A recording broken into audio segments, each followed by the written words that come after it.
ఒక్క రూమ్లో ఒక్కరోజు స్టే చేసేదానికి 10,000 వామ్మో అని అరిచిన మా ఆయనే ఒక రోజంతా స్టే చేశాక దీనికి 10,000 కాదురా బాబు 20,000 ఇచ్చినా తక్కువే అని చెప్పేశాడనమాట. ఈ రూమ్లో ఉన్నందుకు 10,000 కాదండి బాబు. ఈ రూముతో పాటు ఏమేమి వస్తున్నాయో తెలుసా మనకి?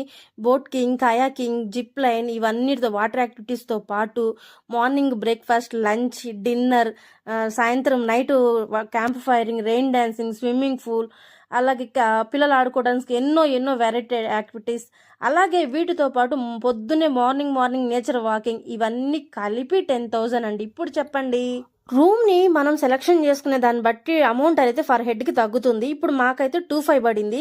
2,000 ఉన్నాయి, 1,500 ఉన్నాయి, 3 ఉన్నాయి, 3,500 కూడా ఉన్నాయి. సో ఈ రూమ్ మేము సెలెక్షన్ చేసుకున్నాం కాబట్టి ఫర్ హెడ్కి 2,500 అయితే పడ్డాయి. సరే లాస్ట్ వీడియోలో రూమ్ మొత్తం ఒక సపరేట్గా వీడియో తీయమన్నారు కదా, తీసాను. రూమ్ నచ్చిందా? ఇందుకు ఇది ఎక్కడ అనుకుంటున్నారా? మనోమయ రిసార్ట్స్ దండేలి అండి. ఇన్ని ఫెసిలిటీస్ ఇచ్చాక దీనికి 10,000 ఈజీగా పెట్టొచ్చు. వర్తా కాదా చెప్పండి? నేను అన్నమాట నిజమా కాదా?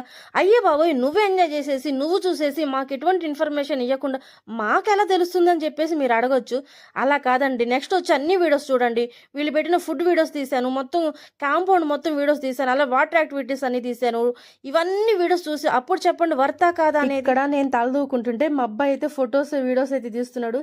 ఏ మాటకు ఆ మాట మా పిల్లలు అయితే బాగా ఎంజాయ్ చేశారండి. ఈసారి సమ్మర్కి మీరు ఎంజాయ్